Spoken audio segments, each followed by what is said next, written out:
Speak. Prosody rate equals 90%. Brunhild, Queen of Austrasia, was she torn to death by horses? Her tragic story, full of power, betrayal, and revenge, will leave you breathless. Subscribe and turn on the bell so you don't miss a thing. Meet Brunhild, a figure shrouded in mystery and legend.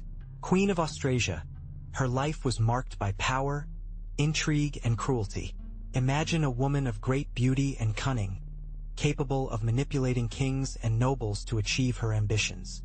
Her story, transmitted through chronicles and epic poems, has come down to us, distorted by time and different interpretations, making her a controversial figure. Some portray her as a powerful and intelligent queen, a political strategist who protected her interests and those of her family. Others, on the other hand, portray her as a ruthless manipulator, responsible for palace intrigues and violent deaths. The truth probably lies somewhere in between, lost in the tangle of legends and rumors that have woven her story over the centuries. Her marriage to Sigebert I, King of Austrasia, catapulted her to the center of Merovingian power. From that moment on, her influence spread throughout the kingdom, becoming a key player in the complex dynastic struggles of the time. But his life was not easy. He faced betrayals, conspiracies, and power struggles that would tragically mark his fate. His legacy, despite the obscurity that surrounds him, continues to fascinate historians and history buffs. Capturing the essence of Brunhild involves going back to her Visigothic origins. Imagine a girl with intense eyes and dark hair, growing up in a vibrant and powerful kingdom. Her nobility was undisputed, heir to a long royal line. Learn how her world, full of palace intrigues and strategic alliances, prepared her for the future that awaited her, a future far from her homeland. The Visigoth court, with its rituals and intricate web of power, was her first school. She learned to move gracefully among the ladies of the court, to decipher the looks and to understand the subtle language of power.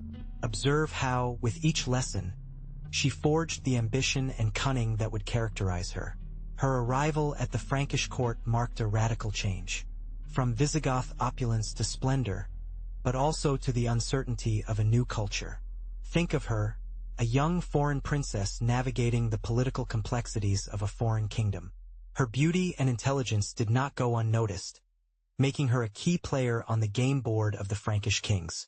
That Visigoth girl, with her penetrating gaze, would become Brunhild. Her nobility catapulted her into a strategic marriage with Sigebert I, King of Austrasia. Imagine the pomp of the ceremony, the union of two powerful kingdoms, a pact sealed with kisses and promises, but also with political ambitions. For you, this meant the beginning of a meteoric rise, access to immense power. Your marriage was not just a romantic union, but a key piece in the political chessboard of the time. Sigebert I, with his newly acquired wife, consolidated his power, creating strategic alliances that expanded his influence. Think of the secret negotiations, the treaties signed, the palace intrigues, all woven around your figure, a young but astute queen. Hand in hand with Sigebert, you began to weave your own web of power. The alliances you forged not only benefited your husband, but laid the foundation for your own future. Visualize the secret meetings, the coded letters, the strategy behind every move. Your intelligence and ambition were no longer secrets.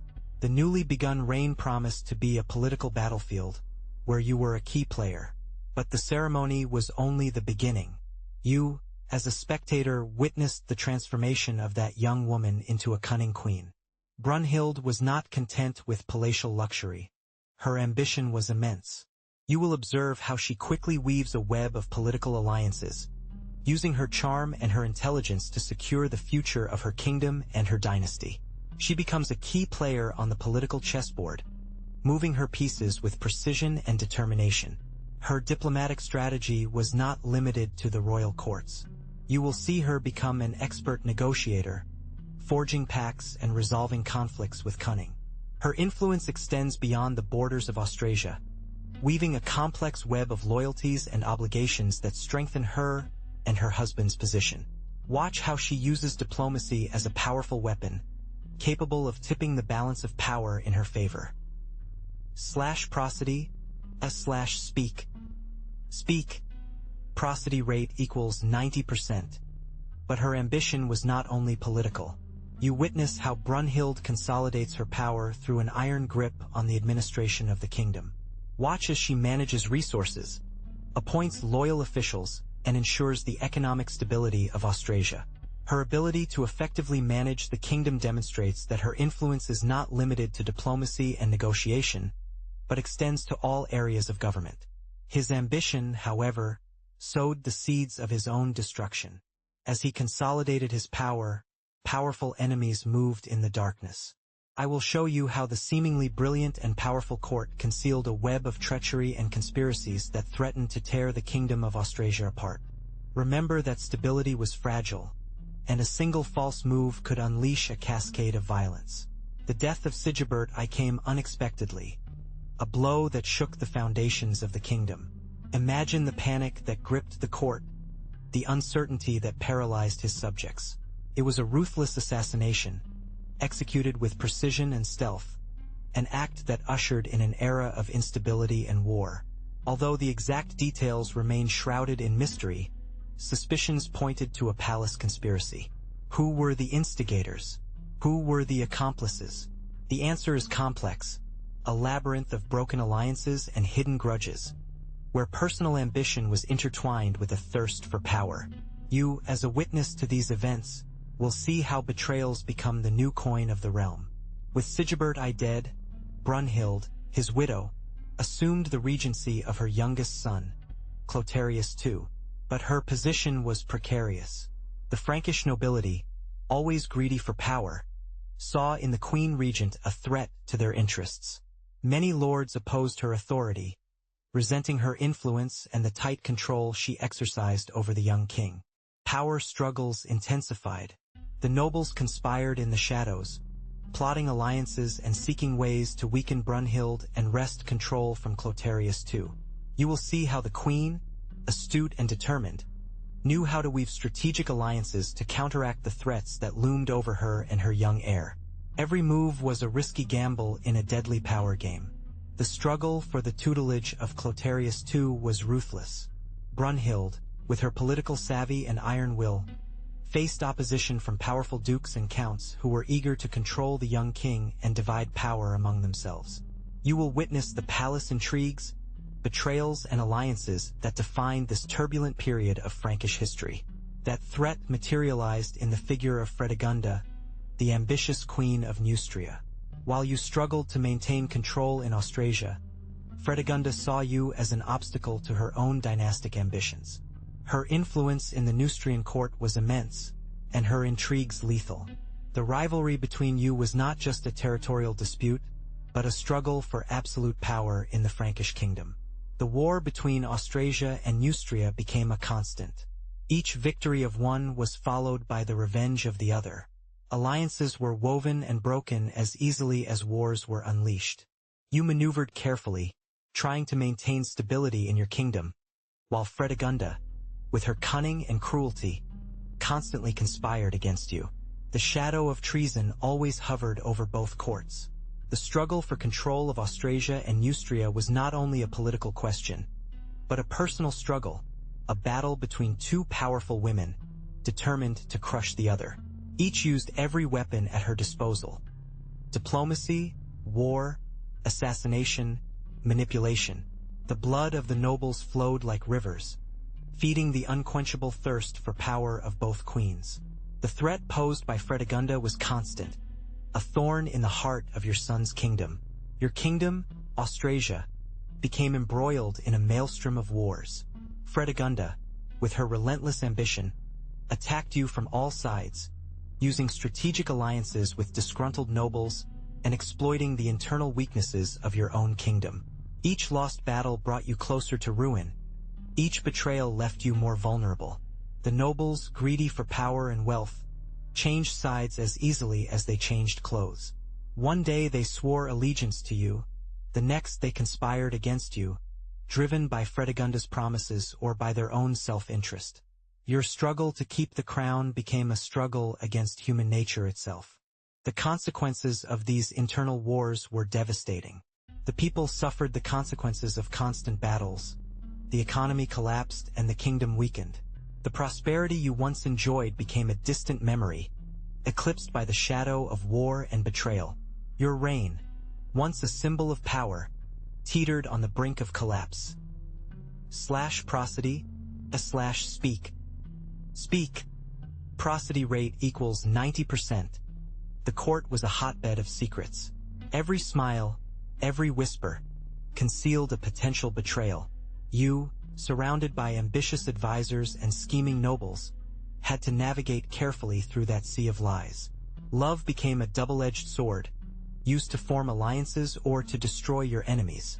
An unexpected romance could change the course of the war, while a heartbreak could mean your ruin. You faced the constant threat of poisonings, covert assassinations, and palace conspiracies. Every meal, every conversation, became an act of calculated risk. Trust was a luxury you could not afford, for loyalty was as volatile as smoke. Your enemies played a deadly game of chess, moving their pawns, nobles, and advisors to achieve their goal, your downfall. Even your closest allies could become traitors in an instant, seduced by the promises of Fredegunda or the promise of power. Alliances were broken and formed as easily as wine glasses were broken at banquets. Love, hate, ambition, all intertwined in an intricate web of intrigue, where the line between survival and death was as thin as a razor blade. From palace intrigues, your gaze is now focused on the education of your children. Brunhild, astute and cautious, understood that her power lay in the training of future kings. It was not just about letters and numbers, but about forging characters capable of dominating the court and securing the dynasty. Each lesson was a piece in a complex game of power, where loyalty, cunning, and political mastery were as important as grammar and rhetoric. You watched as Brunhild taught your children to read between the lines, to decipher the hidden intentions behind every word and courtly gesture. She instilled in them the importance of strategic alliances, the art of negotiation, and the need to maintain tight control over the kingdom. The education was not simply academic, it was a preparation for the political warfare that awaited them. Beyond formal instruction, Brunhild taught them the importance of image, elegance of dress, and mastery of the court arts. She knew that public perception was crucial to maintaining power. Every gesture, every word, every detail of her appearance had to convey strength, authority, and legitimacy. It was a lesson in the subtle manipulation of power, a skill as vital as any other. But the shadow of an enemy was growing on the horizon. Clotarius II, king of Neustria, watched the power of Brunhild and her sons with ambition. His military victories had given him considerable prestige, and his desire to expand his kingdom was insatiable. He saw in Brunhild's power an obstacle, a barrier to his own greatness. His growing power was based on a skillful combination of military strength and strategic alliances. He conquered territories and won the favor of influential nobles, weaving a web of loyalties that directly threatened Brunhild's position. His every victory was a blow to the heart of the Austrasian kingdom. The ambition of Clotarius II knew no bounds. He was not satisfied with mere territorial expansion. He desired absolute power, total control over the entire Frankish kingdom. Brunhild and her children represented a stumbling block in his path, an obstacle that had to be removed so that he could achieve his ultimate goal. The ambition of Clotarius II was no secret. You already know that his military victories had strengthened his position, and now he looked at Austrasia with greedy eyes. Gradually, the nobles who had previously supported Brunhild began to doubt. The promises of Clotarius, the promise of a more stable kingdom less marked by internal strife, were tempting. Brunhild's power, once unshakable, was beginning to crack. One by one, Brunhild's loyal vassals changed sides. Some did so for fear of Clotarius' reprisal, others for convenience, seduced by the promises of wealth and power that the king of Neustria offered them. The network of support that had kept Brunhild in power for so many years was unraveling like a thread in the breeze. Her once absolute influence was fading with each noble who abandoned her. The advance of Clotarius II was relentless. His armies, strengthened by new allies, were approaching the borders of Austrasia. The news of his victories resounded like a hammer blow on the already fragile reign of Brunhilda. Fear gripped the hearts of her last supporters, and the queen found herself increasingly isolated, surrounded by treachery and the imminent threat of defeat. Her reign, which once dominated much of France, was coming to an end. Prosody, speak, prosody rate equals 90%. Thus, the powerful Queen Brunhilda, accustomed to luxury and power, found herself in chains. Her prison, a gloomy and dank place, contrasted brutally with the sumptuous palaces she had known. I imagine that for her, every echo, every shadow, foreshadowed her dire fate. The remoteness of the sun, the lack of her servitudes, everything was a foretaste of her downfall. Her days were becoming an agonizing wait. News from the court reached his ears like whispers, informing him of the movements of Clotarius II and the consolidation of his power. Every rumor, every message, was one more stab at her already wounded pride. The queen, accustomed to dictate sentences, was now only a prisoner, at the mercy of her captor. Remember that despite her captivity, her spirit was not completely broken. Legend has it that even in the darkness of her prison, she plotted her revenge, though she knew her chances were slim. Still, that spark of resistance, that last breath of pride, kept him alive, if only in spirit. His last hours of freedom were vanishing like smoke, but his legend was just beginning. From his cell you heard the rumors, accusations of witchcraft, of poisoning, of conspiracy against the king. Nothing to do with the truth, of course, but the words, hurled by powerful enemies, resounded loudly. They accused you of manipulating kings, of weaving intrigues in the shadows to maintain your influence. It was a farce, a trial rigged to get rid of you, a queen who had dared to challenge the new order. The trial was a sham. Witnesses, bought or intimidated, offered false testimony, full of exaggerations and lies. There was no opportunity for defense, no justice, only the relentless political machinery in motion. Your silence, your dignity in the face of ignominy, only fueled the fury of your enemies. They wanted your blood, and they were going to get it. The sentence fell like an axe blow, death. There was no appeal, no clemency. Your fate was sealed by the ambition and cruelty of those who had defeated you. The lack of justice was evident, the political manipulation, blatant. They condemned you without solid evidence, simply for being a threat to their plans for power. Your condemnation was a message. No one, not even a queen, was spared the wrath of the court. Then the sentence came. There was no fair trial, only the cold decision of your enemies. You were condemned to death, a death that, even for the time, resonated with unimaginable cruelty. Can you imagine sitting in that cold cell, listening to the echo of your own condemnation, knowing that the sun that peeked through the window would be the last one you would see in freedom? The brutality of the time knew no bounds. There was no mercy, not even a hint of consideration for your status. To them, you were a threat, a piece in their power game, and you were to be eliminated in the most ruthless way possible. You were stripped of your dignity, your crown, everything that identified you as a queen. Your execution was a public spectacle, a demonstration of power for your executioners. The lack of clemency was absolute, a sign of the savagery that reigned in those times. Imagine the crowd gathered, watching with a mixture of morbid fascination your agony. Your suffering became a message, a warning to anyone who dared to challenge the powerful. The method of your execution was as heinous as it was inhumane. Torn alive by wild horses, your body became a canvas of pain and death. A slow, excruciating death that robbed you of your life in the most brutal way imaginable. Can you imagine the terror, the pain, the despair you felt in those last moments?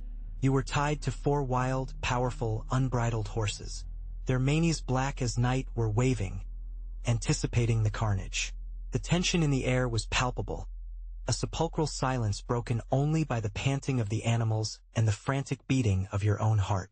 You felt the cold roughness of the rope against your skin, a pressure that intensified with each passing second. Fear, raw and visceral, gripped you, A sharp blow, a signal.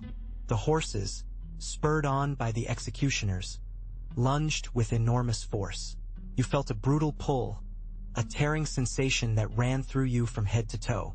The pain, unbearable, enveloped you in a wave of agony. Your body, helpless, stretched and twisted, a ghastly spectacle of violence and despair. It was a slow death, every fiber of your being screamed for the end. Slash prosody, a slash speak. Speak. Prosody rate equals 90%. Your bones were breaking, your muscles were tearing, your blood splattered on the dry earth. The scream you tried to contain was lost in the wild roar of the horses, in the frenzy of death. Your vision blurred. The pain became a deafening buzz. Life slipped away from you like sand through your fingers, leaving behind a trail of indescribable horror. The end came, brutal and implacable, amidst a whirlwind of blood and agony. But Brunhild's story does not end with her death. Her legacy, woven into the complex fabric of Merovingian royalty, continued through her children and grandchildren. Think of the immense influence she had on the destinies of entire kingdoms, even from beyond the grave. His descendants, legitimate and illegitimate, fought for power, for the throne, carrying with them the imprint of his controversial figure. His carefully woven marriage alliances influenced European politics for decades. Imagine the palace intrigues, the betrayals, the wars fought for control of territory and power, all shaped, in part, by Brunhild's lineage. Her royal blood, a legacy of power and ambition, spread across the map, leaving an indelible trace in history. Even centuries after her death, Brunhild's name evokes images of power, intrigue, and a relentless struggle for survival. You may ask, how could a woman, subjected to such a brutal death, leave such a profound mark? The answer lies in the ambition, cunning, and iron will that characterized her life, a legacy that her descendants inherited and perpetuated through their actions and decisions. But what happened to Brunhild's historical reality after her death? She became a legend. Her figure, shrouded in the brutality of her end, began to grow, to transform, to acquire mythical overtones that eclipsed even the concrete facts of her reign. You yourself can imagine how his story, transmitted orally through generations, was embellished with fantastic details, exaggerating his power, his beauty, his cruelty.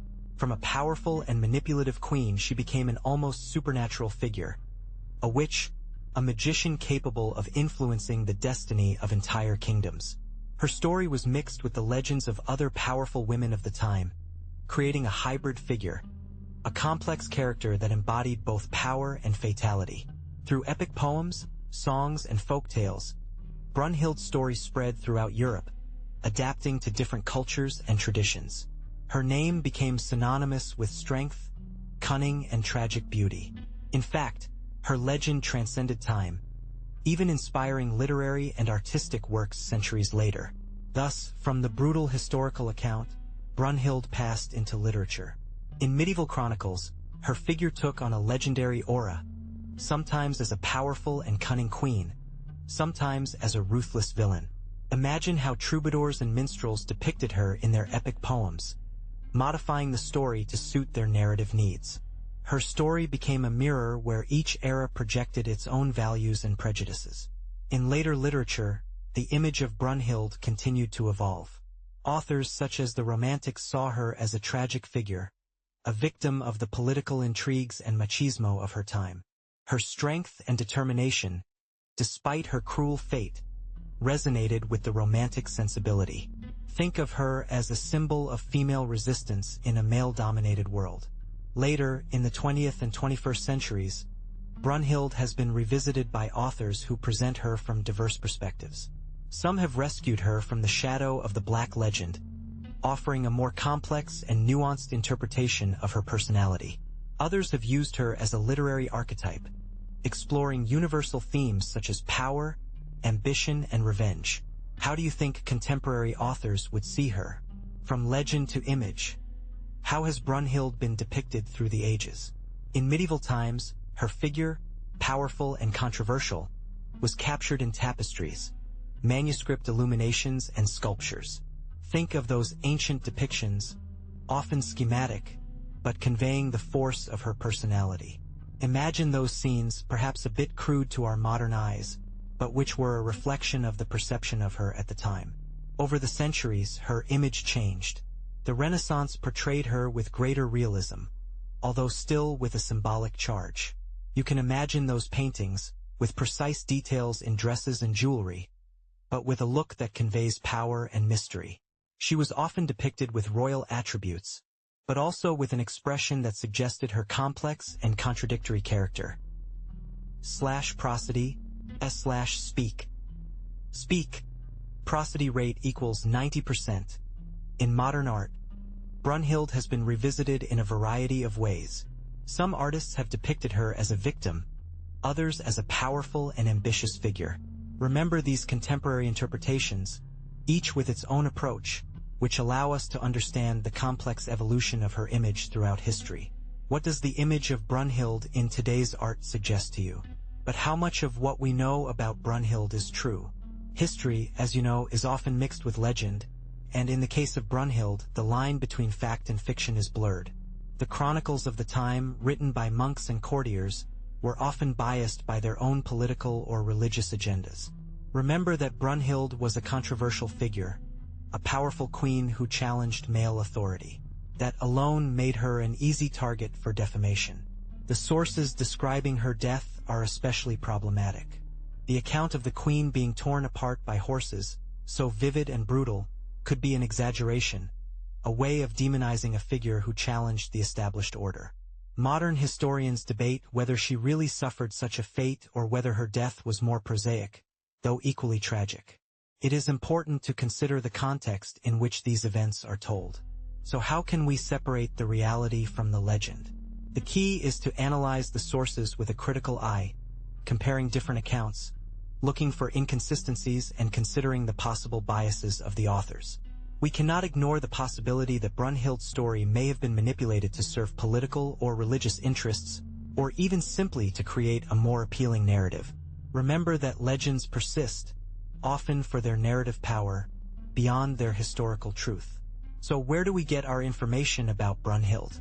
Mainly from the chronicles of the time, texts written by monks and clerics that, though often skewed by their beliefs and allegiances, give us valuable glimpses into her life.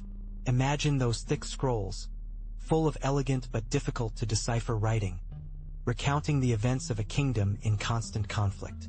Gregory of Tours, for example, a 6th century French bishop, mentions Brunhild in his Histories of the Franks. Although his account is tinged by the Church's perspective and his own views on the Queen, his work is one of the most important sources for understanding the period. Think of him as an eyewitness, albeit a witness with his own biases. Other chronicles, more regional or focused on specific families, also allude to Brunhild, though often in less detail. These fragmentary, sometimes contradictory sources force us to be critical and to analyze them carefully, looking for patterns and corroborating information. It is like putting together a jigsaw puzzle with broken and scattered pieces. Remember that we do not have access to Brunhild's personal letters or diaries. What we know comes from others' interpretation of her actions and reign. It's a challenge, isn't it? Discovering the truth about such a complex figure through indirect and often biased sources requires thorough analysis and a good dose of skepticism. But what exactly was the Frankish Empire in Brunhild's time? Imagine a vast territory, a patchwork of kingdoms and duchies, far from the political unity we know today. After the fall of the Western Roman Empire, the Franks, under their Merovingian kings, consolidated their power little by little, facing constant internal wars and the threat of other peoples. The power of the Merovingian kings, at first absolute, became fragmented over time. Think of the inheritance of territories, divided among the heirs, creating constant conflicts for the control of land and power. This system, despite its instability, gave rise to a complex network of alliances and rivalries between the various noble families. The influence of the church was also crucial. The monks, in addition to being chroniclers, had a great influence on politics, advising kings and acting as mediators in disputes. Remember that many of the sources we have on Brunhild come precisely from these ecclesiastical writings, with their own interpretations and biases.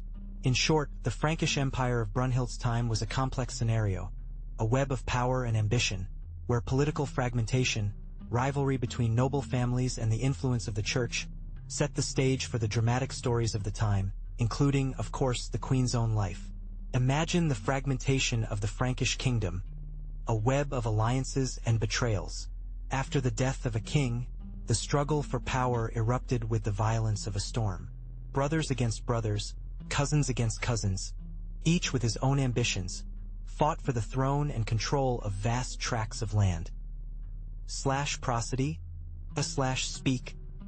speak. Prosody rate equals 90%. Brunhild, a powerful and cunning woman, was caught up in this whirlwind of civil wars. She, with her influence and alliances, tried to weave a web of power to protect her interests and those of her sons. But to what extent could she control the maelstrom of ambition and violence that surrounded her? Battles ensued, marked by brutality and betrayal. Armies clashed in fields of blood, leaving behind a trail of death and destruction. Power changed hands constantly, in a deadly game where loyalty was a fleeting concept and survival depended on cunning and strength. In this context of instability, Brunhild maneuvered deftly, seeking strategic alliances and using her influence to stay in the power game. But even her wits and determination would not be enough to avert the tragedy that was coming. The struggle for power in the Merovingian court was a ruthless game, and she, the queen, would become a key player on this bloody chessboard. Think of Merovingian society as a pyramid. At the top, the king with his absolute power, though often challenged by ambitious nobles. Below, the aristocracy, the great warriors who controlled vast lands and wielded considerable influence. They were the feudal lords, the ones who protected you or destroyed you depending on their loyalty. Lower down were the royal officials, those who managed the kingdom, collected taxes, and maintained order. Then came the peasants, the majority of the population. They worked the land, paid taxes, and served the nobles. Their life was hard, but they were the basis of society. Remember that the church also played a crucial role. The bishops and abbots were powerful, owned land, and exercised great influence over the population. They were advisors to the king, and often intermediaries in disputes between nobles. Religion was a fundamental element in daily life. So imagine a hierarchical society where power flowed from the king down through the nobles, the officials, and the church. A complex structure, full of alliances, betrayals, and a constant struggle for power. A world where survival depended on your position in the pyramid. But back to Brunhild. Imagine the influence of the church in that world. It was not just a matter of faith, but of real political power. The bishops, powerful feudal lords, owned land and wielded enormous influence over the population. They were advisors to kings, often mediating disputes and conflicts. Think of the church as a key player on the Merovingian game board, with its own interests and strategies. Merovingian monarchs, though powerful, needed the support of the church to legitimize their reign. A bishop's blessing mattered much more than you might imagine. A king without the backing of the church was a vulnerable king, easily challenged by his enemies. Thus, the church had the power to influence even the most important decisions of the kingdom. The church not only influenced politics through direct advice, but also through education and culture. Monasteries became centers of learning, where ancient texts were copied and preserved, keeping the written tradition alive. This cultural influence, in turn, reinforced their political and ideological power. Remember that religion was a fundamental part of everyday life, permeating all aspects of Merovingian society. But what role did a woman like Brunhild play in the Merovingian court? Imagine a world where female influence, though limited by the social norms of the time, could be decisive. Brunhild, through her intelligence and political astuteness, managed to become a key figure, pulling the strings of power from the shadows, advising kings and manipulating alliances. Although her power was unofficial, her influence was undeniable. Women at court, if they belonged to noble families, had access to information and power circles, and could exert considerable influence on political decisions through advice, persuasion, and manipulation. Brunhild demonstrated this masterfully. Her marriage to a king gave her a privileged position, from which she wove her web of influence. However, she recalls that her role was not without risk. The Merovingian political world was brutal, and a woman with such ambition and power had many enemies. Life at court was a dangerous game, where loyalty was volatile and betrayals frequent. Brunhild, heroine or villain? That is the question many ask themselves when studying her life. You've pondered this yourself, haven't you? History, as you know, is written by the victors, and in Brunhild's case, her enemies were many and powerful. She was painted as an ambitious, manipulative, even cruel woman, responsible for the wars and intrigues that tore the Frankish kingdom apart. Prosody, speak. Speak. Prosody rate equals 90%. But what if the story we know is only part of the truth? Think of her intelligence, her political ability to navigate a world dominated by men. She protected her children, fought for their rights and for her family's power. Perhaps her cunning and determination were interpreted as evil by those who feared her influence. Her figure is complex, full of nuances. She was a powerful woman in a brutal era, where survival demanded cunning and courage. Historical sources, mostly written by her enemies, offer a biased view. To understand Brunhild, you have to go beyond simplistic moral judgments and analyze the context in which she lived, her motivations and her actions within that reality. But what remains of Brunhild today? Her impact, though shrouded in legend and controversy, is undeniable. Think of the France you know. Its kingdoms, its dynasties, its conflicts, all were affected directly or indirectly by the decisions and actions of this Visigothic queen. Her legacy spans centuries, influencing the formation of the Frankish kingdoms and the power struggles that shaped them. The wars and alliances she forged, the palace intrigues in which she was involved, the dynastic disputes she stirred up, all contributed to the political configuration of the France we know. Her figure, whatever your opinion of her, became a key element in the history of the region, influencing the succession of kings and the formation of future states. She is a key figure in understanding the complex early history of France. Even his tragic death, so brutal and symbolic, became a fundamental element of his legend and perpetuated his figure in the collective imagination. Her story, full of power, ambition, and violence, reminds us of the complexity of the era and the crucial role that women played, although often silenced or misrepresented, in the building of the great empires and kingdoms of Europe. Brunhild remains, despite the centuries, a fascinating and controversial character. Unlike many queens of the time who were often more passive figures on the political chessboard, you will see that Brunhild was a key player, a strategic player. Her ambition and ability to maneuver in the complex Merovingian court set her apart. While other queens focused on household management and breeding, Brunhild became directly involved in wars, alliances, and palace intrigues. Her influence extended far beyond the palace walls. Think of the queens who married for political expediency, often to much older men or to men with conflicting personalities. Brunhild, although she also married for political reasons, demonstrated an iron will and great power to influence the destinies of her husbands and their children. She did not limit herself to being a figurehead, but took an active part in decision-making, something uncommon for women of her time. Her role was more akin to that of a royal advisor than that of a mere queen consort. However, her influence also had its consequences. Unlike other queens who sought stability through diplomacy and negotiation, Brunhild became involved in open conflicts and wars, seeking to expand her power and that of her family. This political aggressiveness, though unusual and powerful, made her a controversial figure, a character who challenged the social norms of her time and ultimately paid a high price for her ambition. Her death, though it may seem like a bloody and brutal end, was not the end point. You see, Brunhild's elimination caused a political earthquake in Austrasia. For years, she had been the stabilizing force, the strategist who kept the balance, despite the constant power struggles. With her off the board, the kingdom was plunged into a period of unprecedented instability. Brunhild's death unleashed a fierce struggle for power between the different noble clans. Each faction, previously controlled by their skillful political game, now saw the opportunity to rise. You will witness how the kingdom fragmented, plunged into a civil war that lasted for years, leaving behind a trail of destruction and death. The impact of his execution was felt far beyond the borders of Austrasia. His alliances and enmities had woven a complex web throughout Frankish territory. The sudden absence of his influence destabilized the fragile balance of power between neighboring kingdoms, provoking a series of conflicts and invasions that marked the decline of the Merovingian dynasty. In short, Brunhild's execution was not simply an act of violence. It was a catalyst for profound and devastating changes in Frankish politics.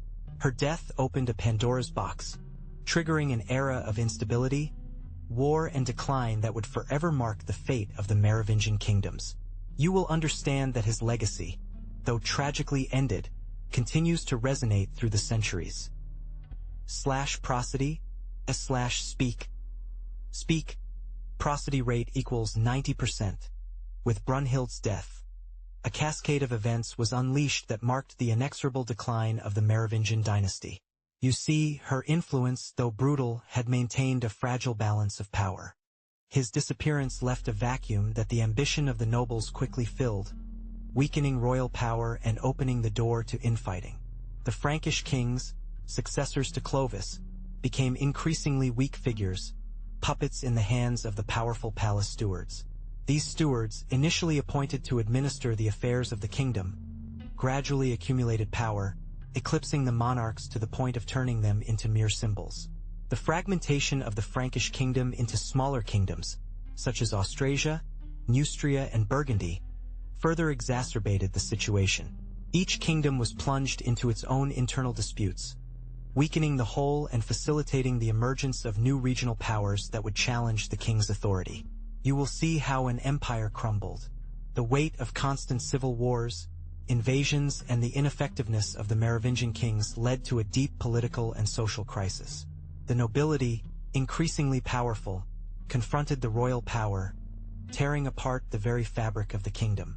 This period of decadence laid the foundations for the rise of a new dynasty, the Carolingians, who would eventually relegate the Merovingians to a mere memory. But the story of Brunhild did not end with her death. Her legend, woven with threads of ambition, power, and cruelty, has endured through the centuries.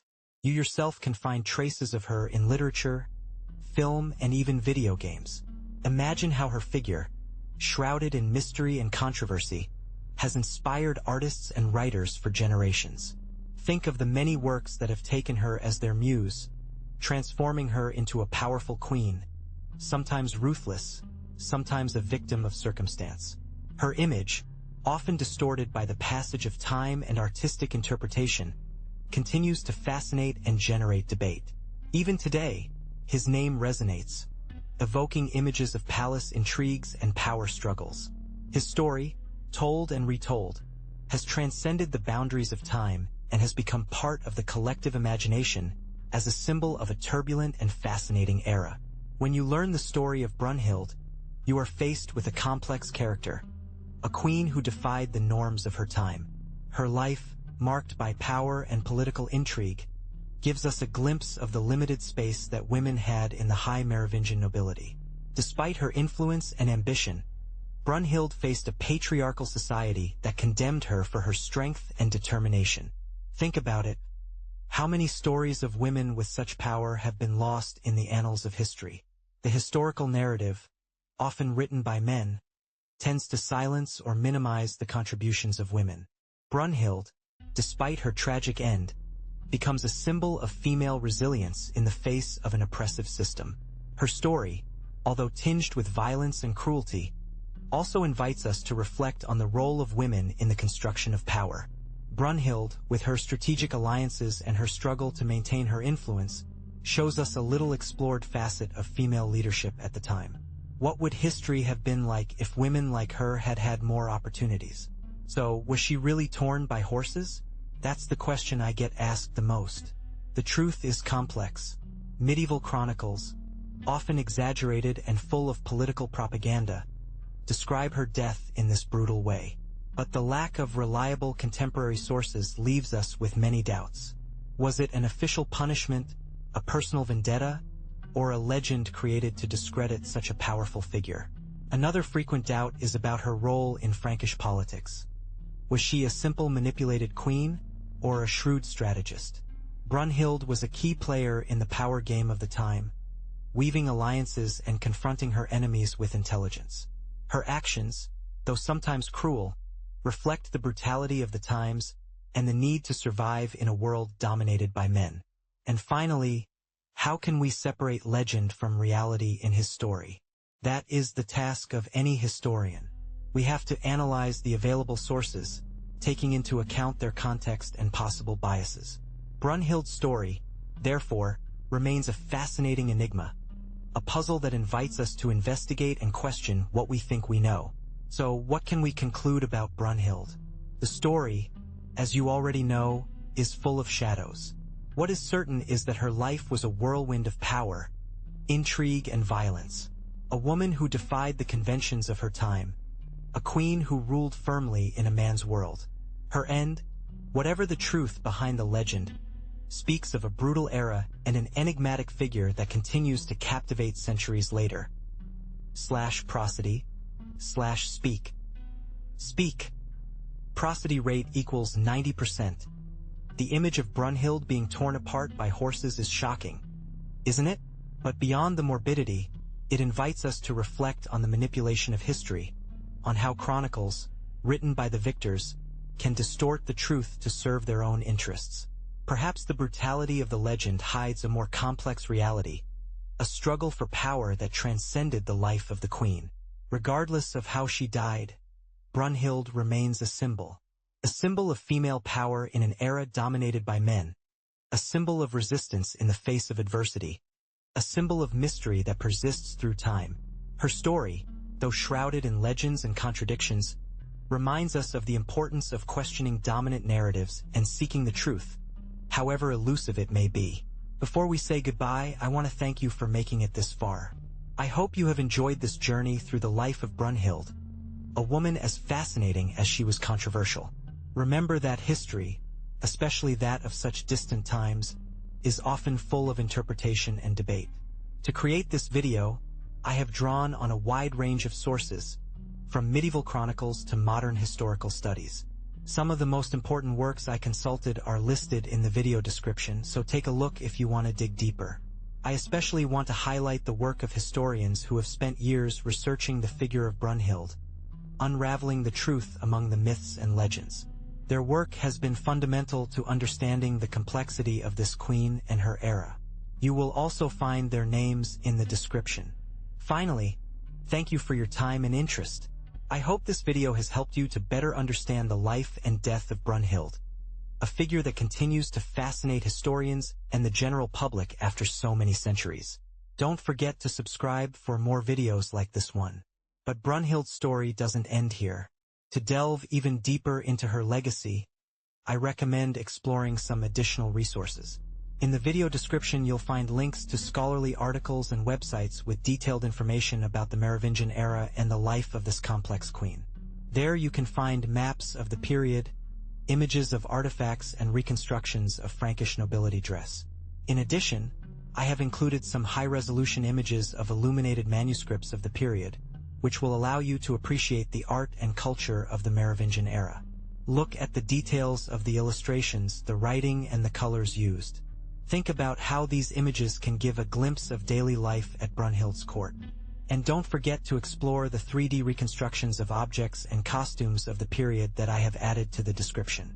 They are very accurate digital models that will allow you to visualize what life was like at the Austrasian court. Notice the details of the jewelry, weapons, and fabrics.